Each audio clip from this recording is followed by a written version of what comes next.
and welcome back to Some Like It Pop, our bi-weekly podcast on pop culture.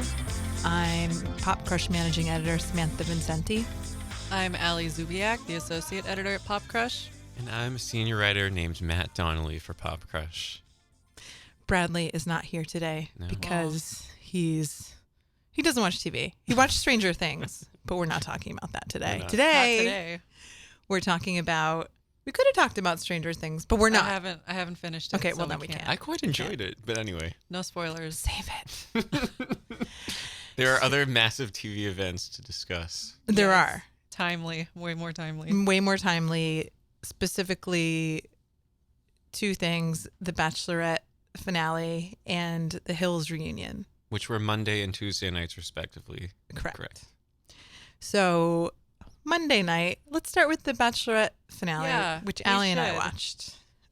We devoted a whole, you can find it on our YouTube PopCrush page. We devoted a whole separate chat to the hometown visits and sort of vented our grievances with JoJo's taste in men and her selections, which sort of came to fruition in this finale, which from maybe it's that I was searching for things on Twitter specifically, but from a really cursory review and from the poll that we had on our site, Robbie was the favorite to win.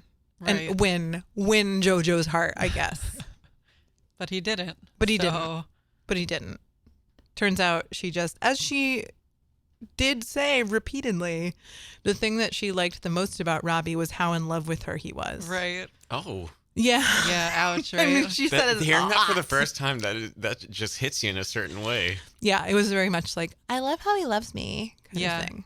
Well, she did say that she was falling in love with him. Remember when she told his mom that? She did. We knew that was going to come back to bite her in the ass. Of course it did. And then also during the finale, there were two separate sections of it. They're in Thailand, first of all, still, like the last time with the fantasy suites. That's the sex episode. And everyone tunes in for. It's like a conjugal visit for TV. Yeah, basically. And then, but with way more candles. Right. So many more candles. Sure.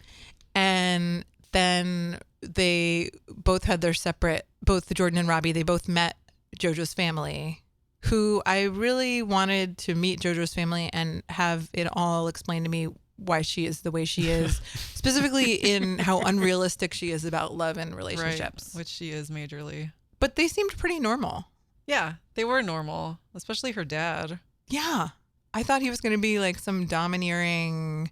I thought he was going to look like an older version of all of the men that she chose in her final five. Of course. Who all look exactly alike. It's true. He looked nothing like them. Yeah, he didn't. He was like a he was a white old guy. man. Yeah, just like, right. Obviously I haven't seen too much of it other than a few clips you guys have shown me, but they are sort of your quintessential, like, quote unquote, all-American conservative value type family. Is that correct? No, they weren't really, were they? I mean, her mom is Persian, isn't she? Oh, she was great. Her mom was great. I really liked her mom a lot.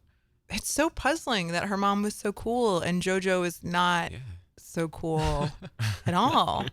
And she kept having a look on her face of love, but of, oh, my daughter. Yeah. Like, you could tell she thought she was kind of a sweet, silly fool. Right, daughter. because she is. Yeah, she is. Going on the Bachelorette to find love. At Repeatedly. 25. At 25, repeatedly. And I guess it seemed like maybe they've never had an honest conversation about what that entails, because she's still, even in the, and this is jumping ahead, but even in the After the Rose chat, when she finally, so she rejects Robbie on the beach. Ugh. He really thought he won, too. He really thought it was going to be him. I actually felt bad for him because his face just fell. Right. And then the voiceover, of course, it was like, here's how it's going to go. I'm going to go and propose to her. She's going to say yes. She's going to tell me she loves me finally. And then, of course, you're like, no, that's not what's going to happen, or else they wouldn't be telegraphing. Exactly. Oh. So then, she's like, he starts to get down on one knee. She's like, don't! And sends him packing. And then Jordan and JoJo are their chemistry antimatter together. And then they get engaged and America's like, oh, okay. And then in the After the Rose ceremony, she finally talks to Robbie again for the first time after months and seemed like a monster to me. And I had no allegiance to Robbie before at all, but he keeps being like, well, I mean, did you ever feel the same way? In the show, she was like, I'm holding nothing back. I'm really into this. Right. Yeah. And she was like, no, not really. I mean, I loved how you loved me, but... Oh, God, so painful. This has sort of always been my confusion with the show. I totally understand if there have been certain seasons where, you know, you do really need that amount of time to get to the end, to whittle it down, whatever. But I feel like in some cases, there is such a thing, if not love at first sight, at least like a connection at first sight. And if you sort of know even halfway through the show that identifiably there's one person with whom you click above everyone else, can't you just like... Send stop production? I mean, you're just playing everyone else for fools at that point for it's a weeks and television weeks and weeks. show, Matt. I know, but how would that think? not make her go crazy? That is the giant that's leap true. that you are expected to make as a Bachelor or Bachelorette viewer. There's is a suspension of reality. suspension of reality, and then also, you know, you have to be the sort of person that believes that someone can be quote unquote in love with, and I use that very loosely because again, this show is taped over a 5 to 7 week period. Right, which is nothing. Right. I would need about 2 days to pick out 4 people from 25 people. I would need 5 days. I wouldn't need group dates. I wouldn't need one-on-one dates. That's what I'm saying. Maybe it's not instantaneous, but it would not take this long. Right. Sorry, I don't mean to dive into the fundamentals of the show. Obviously, it's very popular. It's been around for a long time. Well, and also it's kind of a paradox in a way because, yeah, it wouldn't take that long to know that you would want to continue dating 1 to 4 people.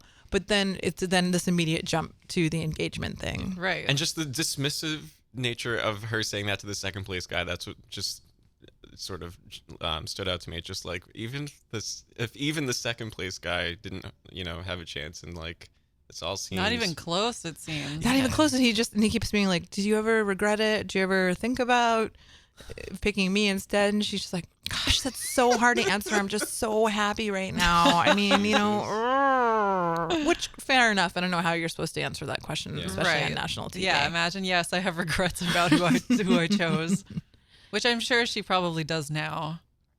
I don't know. Based on, I would hope that she can kind of see what Jordan has said, like see through the way that he phrases everything. He phrases everything in very, very couched impersonal language. Very vague terms.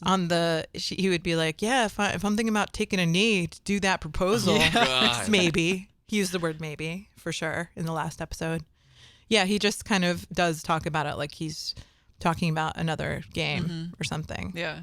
He's not into it. He's just not. You can tell. No.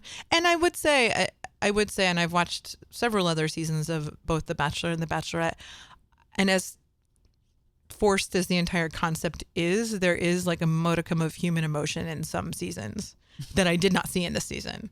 Wow. I feel like. Maybe you did. I've never, no.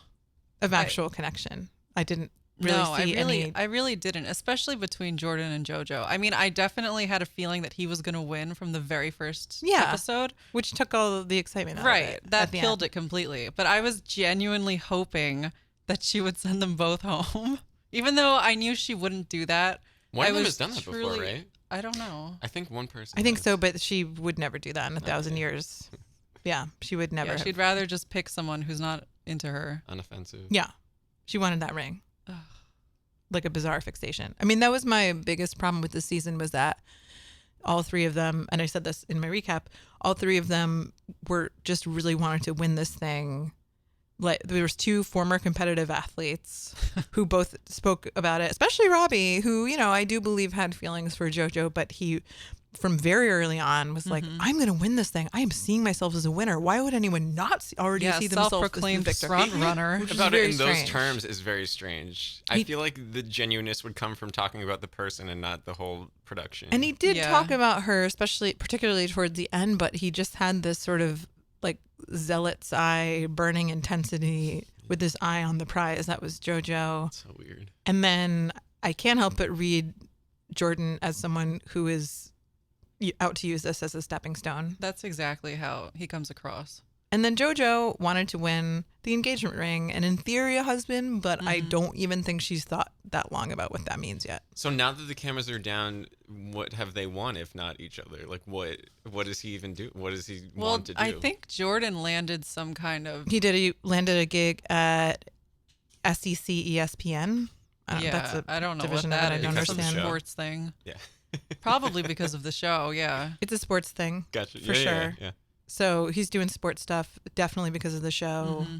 And, you know, she can parlay it into other ABC appearances, Bachelorette-related things. Ben Higgins. She can keep it going for a while. Right. Ben Higgins, the man who initially rejected her, which is why she was the Bachelorette, now has his own reality show, or will. I think it's coming up. Yeah. With the other woman who he chose instead. And they were on the After the Rose special.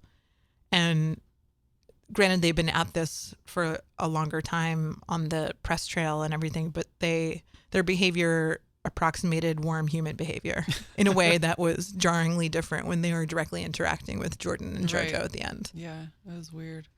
Also, Robbie calling JoJo Joelle too much over Joelle. And over, but only within the last 2 episodes, which felt forced and weird. It felt forced. It felt like an unwanted lower back touch, and I would vouch that she felt the same. Probably because she didn't pick Robbie. Because she wasn't into him. Was it like a forced formality because he was removing himself from like the relationship sphere with her? Was it just like, I'm not going to endear you with this nickname anymore? It was more like that was like his nickname, was using her full proper name. That's so Joelle. strange and like possessive almost. It was gross. It came off weird. I mean, most things Robbie did came off as bizarre to me and like unappealing entirely. Me too.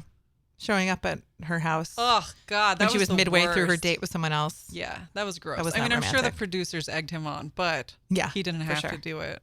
You should go there. Go to her. Anyway, so that was the disappointing finale of The Bachelorette. It was very disappointing.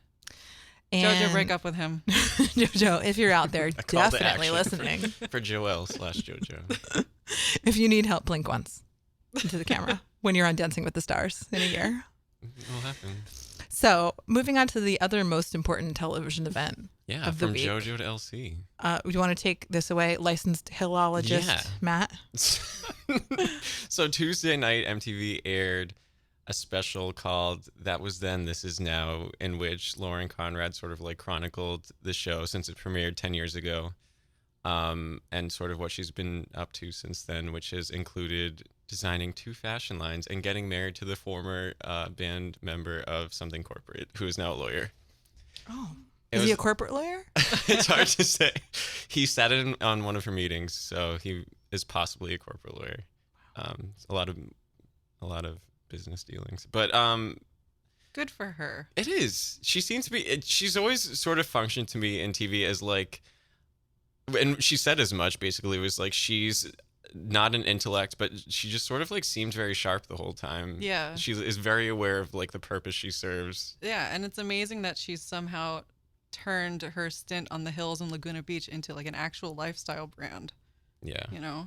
Of course, I was more inclined to enjoy the cut footage of her like freaking out at the bars and stuff. As I'm that sure was you were so too. good. I thought one of the things I thought was grossest was when she revealed the point at which the show sort of went from being sort of real to manufactured, which was when producers who didn't like that she was single started pressuring her to date her friends. Oh, and yeah. one in particular, Brody. Brody, the kiss, when they tried to get her to... Yeah, because she said something about how they had seen them kiss off camera and then they wanted them to do it on camera, and so she agreed to do it, and she was just cringing the entire time. It was really awkward to watch. There was a scene which viewers are familiar with where Brody leans in and kisses her, and then they sort of kept showing unaired footage after that in which he turns to producers and says, "Is that enough? I don't want to do this anymore." And it was just like really troubling. It was terrible.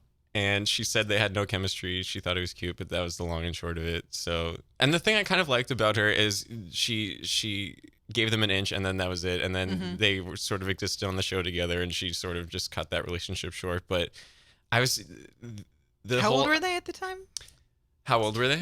20 or 21? Okay. Yeah. Yeah. And then there was another instance in which there's a famous for the show. There's a scene where she's riding around on the back of a motorcycle around Paris with this like romantic stranger who she just met, who of course they cast for her. And she remembers seeing that the producers had told him to try to kiss her and she didn't want to. And there's this whole scene where she's trying to like dodge a kiss from him. Oh and my God, that was also very awkward. Gross. It was gross. Because she had told them because she saw someone's phone light up and say, "Oh, he's gonna kiss her. I told him to do it." And then she told someone else that she didn't want to, and so the guy was like, "Okay, he won't." But then they still like pushed it to happen, and so then the actor or whatever he is, I don't know. Yeah, he was a French guy who smoked cigarettes and he was surly. He just like he keeps trying to lean in for a kiss, and she's just like, "I had a great time, thanks." She literally runs away up a set of stairs, but then they twist the footage. They add romantic music, and it looks like Beauty and the Beast, in which she's like scaling these stairs and like turning back over her shoulder to like reminisce about the beautiful night she's had. It's really amazing what editing can do. Yeah, I didn't even know. I mean, I watched the show when it was on. I wrote about it for a while at MTV, and I had no idea that this was how it worked. Yeah, I mean, I knew that it wasn't entirely legit, but I didn't think it was that staged. I was not a viewer, and I came into it at the very end, so maybe that's why. I mean, just by came into it, I mean I was literally would be flipping channels and it would be on a marathon. That's what I mean by that. And it always seemed very, very scripted to me, like they were basically reading cue cards. At the end, it was. At the end, it was completely obvious. So I think that's part of why I could never. I was just about to say I'm not a huge reality person. We just talked about The Bachelorette for 20 minutes. I'm very selective, I'll say, in my, not discriminating, selective in my reality show watching. I like that I'm the common denominator in both of these shows. Yeah. Allie watch any old garbage. That's not true. Are you going to watch Bachelorette in Paradise or Bachelor in Paradise? I can't. I just can't do it. I'm going to watch the trailer. I'm very intrigued by that. Definitely watch the trailer. Oh. Great trailer. It's out now? Yeah. I was disappointed, though, that the rest of the cast was not around. Did you watch the commercial break stuff? Yeah. So wait, who did they talk to then? It was just Lauren. It was just Lauren. Okay. But then there were interstitial segments where Whitney, Stephanie, Brody, and Heidi talked. They delivered 100 facts, 100 Hills facts you didn't know, but you knew like 60 of them. Yeah. That's the thing of these facts you didn't know lists. And one of them, which is unspoken, but you learned from Stephanie Pratt speaking, was that she has an English accent now. Oh my God. It's so affected, so fake. I don't understand where that even came from. She lives in London now. Yeah. So suddenly she has an accent. It's a thing. It's a real thing. It's not with her. Madonna disease. Yeah, exactly. One of the sort of like humanizing things that I actually thought was encouraging in a strange way was when Lauren was talking about dumping her ex-boyfriend Jason in a scene that people remember. I think it was like the first episode of season 2. She goes to drop off all of his crap at his house and she's crying, and of course as a viewer you're just like, oh, she's very sad. Mm-hmm. They just broke up, the general sadness that would come with that. And she sort of revealed in the special that her tears were more concerned that she saw him and he was not sober, and of course he had a history with addiction. So she was just worried that by dumping him that she was basically setting him down this like winding, terrible path in which he would eventually wind up dead. Yeah, that was really shocking to me it was heavy. Happened. I mean, everyone knew that he had issues, but I didn't know that they would ever reveal something like that after the fact. Yeah. I wonder how he feels knowing that that's out there now. But she ties it up in a bow. She's kind of like, oh, but he's married and sober now. And you're like, yeah, but... She's so diplomatic. Yeah. I don't know. She talked about finding him at bars at 3 a.m. and having to pick him up. Yeah, getting phone calls to like drag him out from somewhere and like drive him home, or it was just very depressing. Yeah. It was like, wow, you gave up Paris for this? The girl who didn't go to Paris and had to pick up her unconscious boyfriend on the floor of a bar. That is a very 21-year-old lesson, though. Yeah. Yeah. That's realistic. That's more realistic than I would have guessed for the Hills. Yeah, it was real. She sort of said as much too, which is like the phenomenon is that the show keeps airing each summer in these marathons, and it's the sentiment doesn't get old because young people sort of go through the same thing every year, or a new generation of young people. So yeah, I thought that's kind of funny. Yeah. I'm also sad that Spencer didn't make an appearance. I'm surprised actually that he wasn't part of the. I know he sort of feeds off of this type of stuff. He really does. Maybe he fought with someone. He was live tweeting the Bachelorette finale last night. Was he really? So he's pretty busy. Got a lot going on. Cosmo column, I think. His crystals.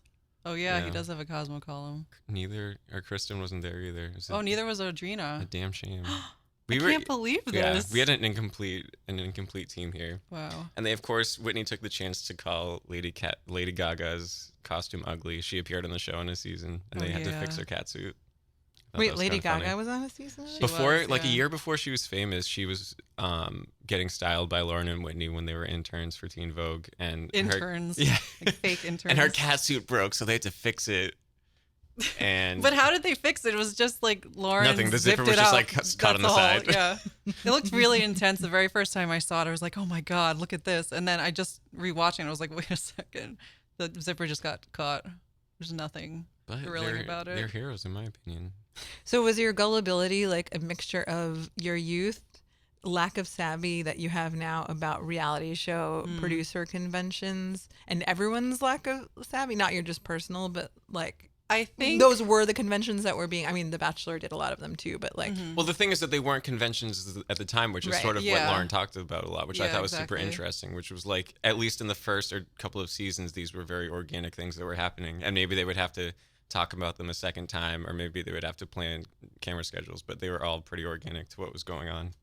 Are those the same producers as The Real World? And no, I don't think so. Developed is very different. Yeah. But I think it was a combination of being young and also just having no idea that it would be twisted in that way by outside forces. I just figured it was, I don't know, it seemed pretty realistic. Like, oh, she goes to Teen Vogue to get an internship. She gets it, even though her outfit was terrible. I'll never forget that. I just remember thinking the cameras seemed too cinematic, and of course this would have to be the result of like a very professional set up scene. Whereas like something like The Real World, like you mentioned, the cameras you could sort of tell were more a docu setup, where they were just sort of like running around frantically, and you know the shots weren't always as smooth. And in these shows, it just always looks so perfect. So I did like when Lauren was talking to her parents, and they were like, oh, she was so nervous she wasn't gonna get the Teen Vogue internship, even though we were like, Lauren, like, trust me, you got it. Don't worry about it. Everyone in the office was mic'd. Like, yeah, they exactly. knew. Like it wasn't even a real internship, but Lauren like genuinely was terrified that she wasn't gonna get it, and I thought that was really charming. Yeah. And I think that sort of spoke to like the early naivete, Yeah. where it seemed real, even if it wasn't all the time. I think she thought it was Yeah, real, which exactly. made it seem real. Yeah. Well, I guess 10 years from now, 20 years from now, we'll see the Keeping Up with the Kardashians. It'll still be going. She's my Kim. Kylie's like, I didn't even want to do lip fillers. They just made me. Oh my God. I can't wait for that expose. It will also be called That Was Then, This Is Now. All right. Well, you're all caught up. Yep. So that's it for this week's Some Like It Pop. Don't forget to follow us on Twitter at PopCrush. Subscribe on iTunes, Some Like It Pop. Look at our YouTube, PopCrush. So many fun videos. Don't look at our Instagram at PopCrush. I'm just trying reverse psychology. I want to now. Yeah, Snapchat, PopCrush Snap. Make sure you add, snaps. Really? Even the Instagram with the new Snapchat-like feature. How about try that one? That's true. Yeah. Oh, right. Should've Snapchat. talked about that. Instagram is trying to be Snapchat now. Tell everyone. Okay, bye. See you. Bye.